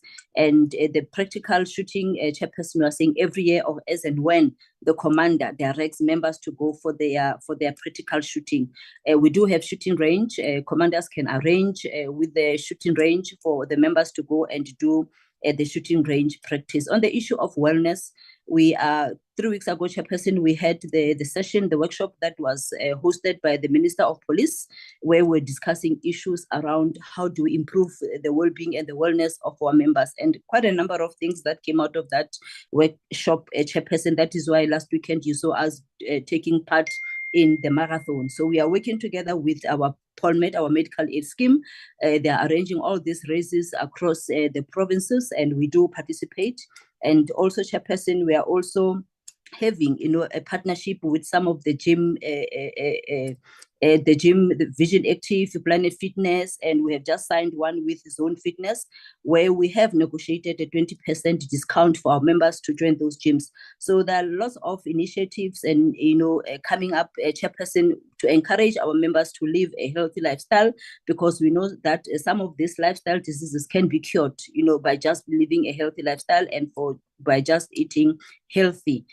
So yeah, there are quite a number of interventions that we are also going to introduce in the new financial year to promote healthy well-being. We know issues of mental health. I know, Chairperson, at some point you spoke about mental health issues, and we know that if our members can be active, and we will be able to deal with some of these health issues that we are seeing in our organization. Thank you very much, Chairperson. The General, DM Boshielo. Thank you very much, Chair. As I was responding to Honorable Schickling, that in terms of the budget, would want the committee to really support us in making sure that we are allocated enough resources so that we can be able to get the necessary skills. I think we've come from time to time to the committee, and you know how much we are understaffed, and but we're trying our best within what we have to be able to do that. But where we are, it's not desirable. We don't have all skills that we are needed. It's just that we can't always give it as an excuse. We just say with the little that we have, be able to deal with that. And then responding to Honorable Kolabana directly. Yes, as General Poy have said, we have met with the Minister of Social Development. Our plan, as we ask what are we doing with this, is that we are proposing that at least in all the stations, police station, there must be a social worker who will from time to time also go into the community and be able to understand what are the conditions socioeconomic, as we have indicated, and be able to feed back into the system. So we have other meetings. They also have the challenges of the budget and all other things, but I think we'll still continue to persuade that. We also met with the Department of the Minister of Education and his delegation to say, we see this violence at schools, we need to come together at the SGBs, ourselves, the CPFs, and all relevant stakeholders, and see how do we minimize the issue of violence at our schools. We also met with the Department of Correctional Service from time to time as part of the cluster also, but on one-to-one, to say how do we deal with the crimes that are committed from prison, which include, I think, what we have mentioned in terms of jamming the signals, because most of them use the phones, and we might not know how they come in, but it's a fact they use the phones to be able to do the crime. So the grabber will be able to assist us, but it needs money, as we say, it's technology, which we hope in the current budget will be able to be accommodated. We also had meeting with Home Affairs because of the high number of illegal immigrants without any documentation that are in our system and clogging our system. How do we best deal with them, and what should we be able to do? The other one, we had agreements, signed agreements with all the 6 cities in South Africa, eThekwini, Cape Town, Ekurhuleni, Johannesburg, Tshwane, and then Nelson Mandela Bay, where we're saying that let's bring our resources together and have what we call a force multiplier, because we don't have enough resources, all of us. But the little that we have, in terms of bringing everybody to one side, planning together, making sure that we we use the statistics to be able to say in under there's a lot of crime or murder, then we can be able to work together to be able to deal with the matters. So we accept that we have shortcomings, but it's more out of the budget than the unwillingness to be able to deal with the issue. I think Honorable Schickling, I've tried to answer to her call.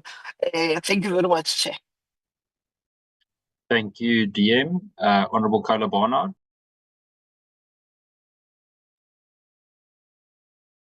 Thanks. Thanks, Chair. When I put my hand up, it was to react to a comment that I heard. When I referred to the body cameras, I believed that when members wore body cameras, the incidence of attacks by members would decrease because they felt as though their actions were now being recorded. The response that I received was, oh yes, well then civil claims would increase because the film footage would show members doing things they shouldn't be doing. Now, it's completely contrary to what I believe that body cameras will achieve, which is put the brakes on poor behavior by SAPS members. So I think that has to be looked into quite carefully. I don't think it's there.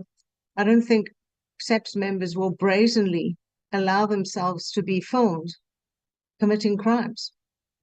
So I was quite confused by that answer. Yes, I understand that you've met with social services, you've met with Department of Education, and that's all well and good. But look back at your stats.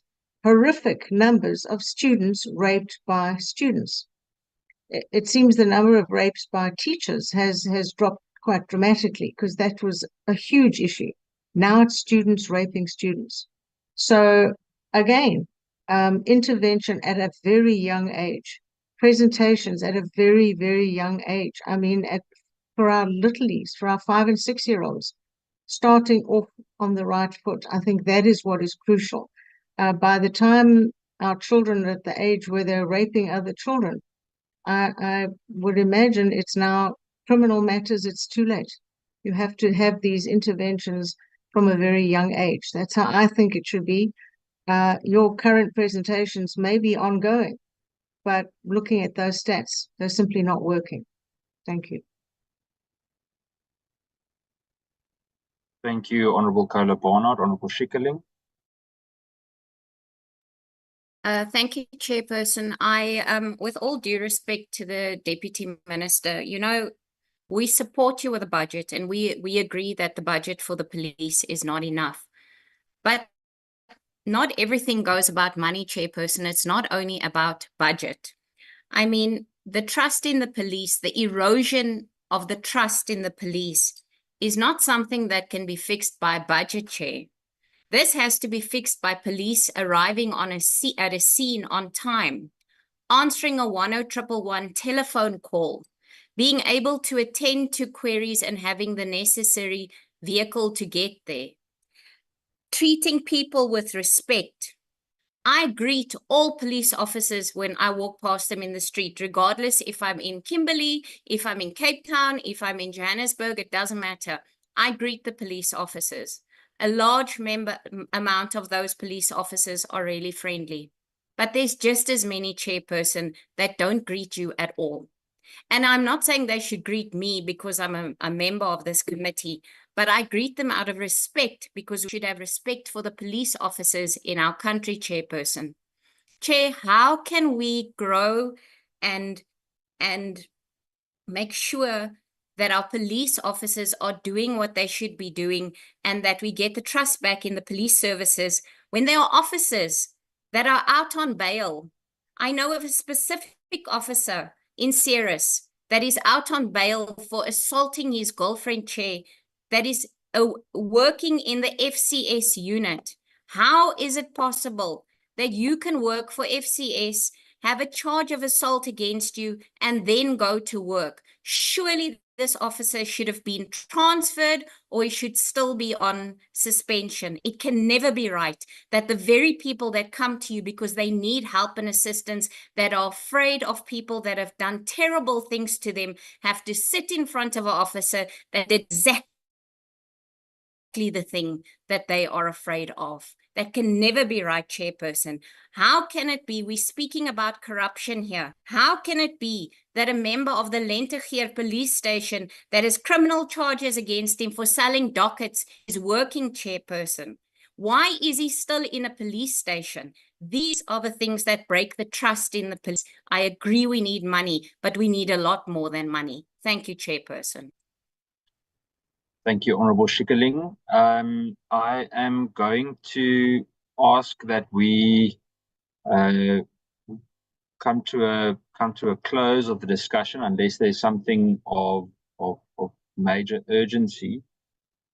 General Sibiya, do you want to add anything before I come over to the Deputy Ministers? Thank you very much. Just to give General Scott the last bite in relation to the sniffer dogs, Chair, that's the only question that I think needed to be responded to that no one responded to. Thank you, Chair. Thanks, General. Yes, may I go ahead? General Scott, please go for it. Okay, if I'm audible, thank you. In relation, I had a couple of feedbacks, but I'll just stick to the topic on hand, which is the K9. It's acknowledged that at the moment we do have a problem within the SAPS in the provision of animals. We've got more handlers than we've actually got dogs to issue. This is, if I just go back in the history, this is the cause of this, is SAPS used to have its own strong breeding program. There was an outbreak of a disease which actually caused that breeding program to be shut down. So we started to look at procuring. The criteria for the procuring, however, showed that it was difficult to get dogs on hand. Point in case, the consultants that have been procuring on behalf of the SAPS through the procurement processes, the last batch of dogs that were imported from the Netherlands for us, 29 of the 30 dogs were found not to be suitable when tested through for hip dysplasia, etc. So this is problematic for us. This was the third batch of dogs brought into South Africa, and it seems the quality has been deteriorating as we go. The measures that we will look to put in place is we want to strengthen the SAPS's breeding program again. At this stage, we only have 7 male dogs and 7 female dogs, which are part of our breeding program. The females have started to age. They're not producing as many as they were as when they were younger. So this is something that is now getting priority within the SAPS to look at how we actually increase not only that, but our mounted services with the horses as well.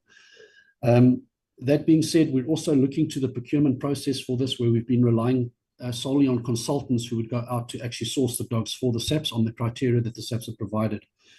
In the future, the process is going to be broadened now for the procurement to include breeders as well, so that local breeders in South Africa also have a shot at providing dogs to the SAPS. And obviously the criteria will be applicable to them as well, tested by the SAPS once the dogs are actually handed over to sea. And we expect that this will open up the accessibility to the right dogs for the right purpose, fit for purpose dogs that will actually be provided to the SAPS as well. Chair, I'll submit there unless there's further questions on that. Thank you. Thank you, Chair. Just to close on my part, just want to say thank you for giving us an opportunity, allowing us an opportunity to present the stats. And also we responded where we could respond, Chair. We just want to say that as the South African Police Service will continue fighting crime and making sure that the people of South Africa are safe. And lastly, from my side, Chair, I just want to say to all our colleagues, thank you very much, and the members of the committee for allowing us to respond. Thank you very much, Chair. Thank you very much, General Sibiya. I would like to ask DM Matale, would you like to say something in conclusion? No, thanks very much, Chair. Morning to you, morning to members. Morning, DM Bushielo, DNCs, Musikidi and Sibiya, and acting DNC Nkua, the national head of the DPCI, General Lubea, We really appreciate the interface we are having with you, Chair, and we wish to recommit ourselves to continuously work with yourselves and the committee members, because as we meet with you and the questions that you raise to us, they make us better people. And we want to assure you that the statistics that we do and present to yourselves and to the country, we are not just doing them for the sake of compliance. They also guide us on how we do our work. I think the minister, in his input, he did indicate that there are 4 provinces which we have said we should focus on because they contribute the greater chunk of our criminal activities. And this we arrived at based on the statistics that we are today presenting to you. Even if you look at the spread of crime, is predominantly in those four provinces. Yes, I'm saying this just to emphasize, Chair, that we use the stats. We don't only come and comply to yourselves. We use them to plan, we use them to do our work. Operation Chanela, the phase 1 of it was on the basis of what the states were saying. And today when we said we must go to phase 2, it is further to reaffirm the correctness of our statistics. And I must say that the stats that our stats are credible. If there are incidences where there is manipulation of stats at a station, it might be an isolated incident. Generally, what we are presenting is what has happened. And there is also quality assurance. I think General Kukune will always explain it much better than I do. That the way Statistics SA conduct their work, we are not far from that. It is done by highly qualified people who know what they are talking about, and we are confident that what we are presenting can be tested in any platform. But the long and short of it, Chair, is an appreciation on our side for the good work that the committee is doing under your leadership and the members, the questions that they are raising. I will agree with Honorable Shikeling that what we are being asked is that our police officers must be human enough and be representative of the service. She says she greets them when she meets them, and they should reciprocate. And sometimes I think they must greet her before she greets them, because they are a service. And that's what our people generally are asking of us. And we must earn the straps, we must earn the uniform, we must earn the badge, we must earn the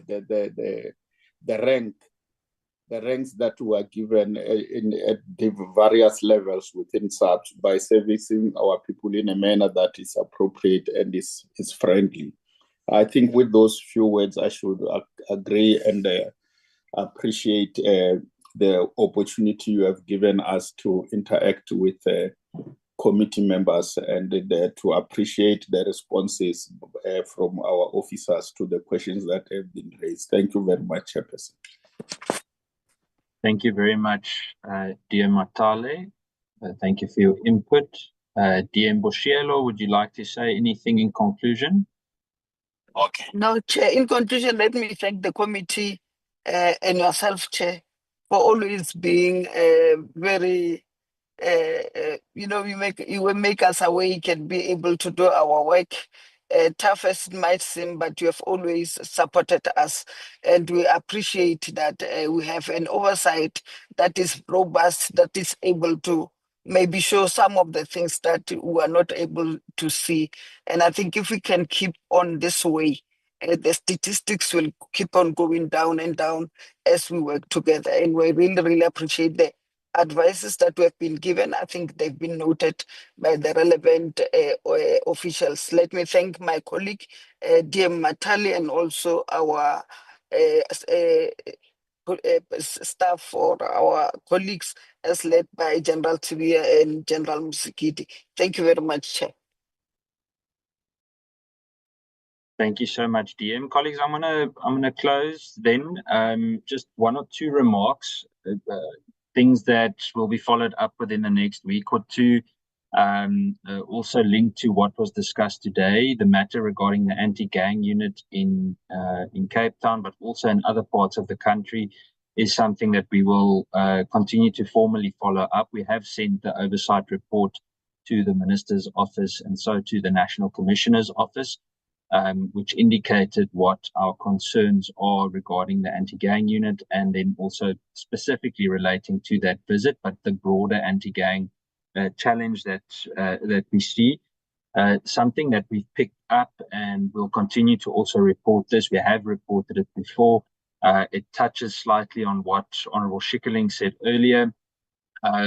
Is at the anti-gang unit itself, there's actually a member at the moment, someone in the rank of captain, that was previously caught. Actually, he gave his vehicle for photos to known gang members in the Cape Flats, and despite that, that individual is now working in the ops room at the anti-gang unit, which obviously compromises any effort to control that. And when I questioned the command at the anti-gang unit about this, they said to me, but the disciplinary process was held. Now, colleagues, there's no way on this earth that any disciplinary process would then allow someone that contravened in such a way, especially in terms of policing, to be in that position.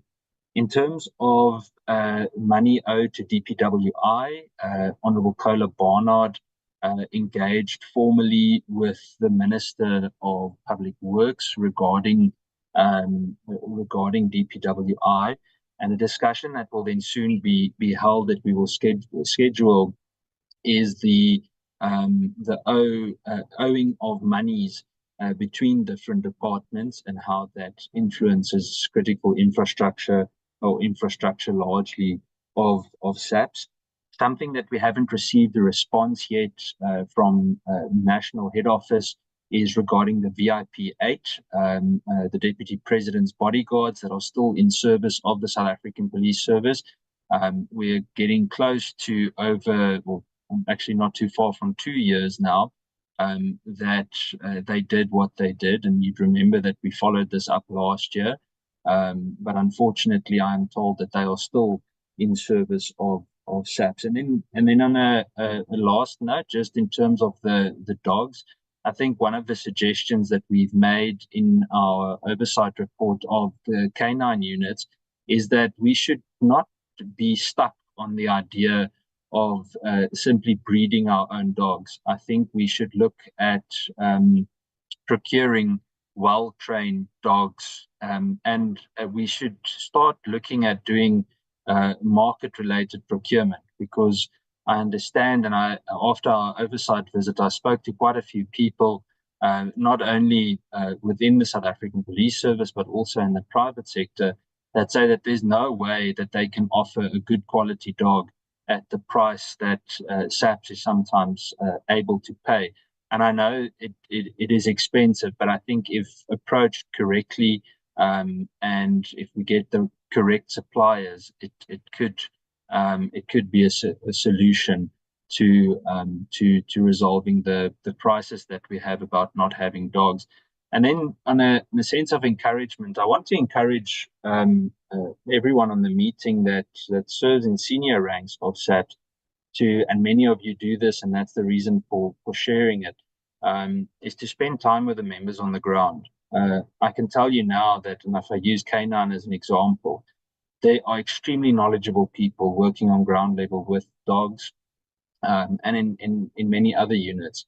And I think we should spend more time listening to the input and the guidance that they give, because their practical advice is often far more sound than what we would be able to consider on this platform. So colleagues, I want to thank you for today and the detailed presentation. DM Boshielo and DM Matale, thank you to you and the Minister in his absence. And then General Sabia, thank you for leading the team, and General Nkua as well for your input. If I've missed anyone, it's not deliberate. I know there were quite a few people responding. I'm going to close then for today and look forward to seeing you in the coming week. Thank you. Thank you, Chair. Thank you, Thank Chair. you, Chairperson. Thank you, sir. Thank you, colleagues. Have a good afternoon.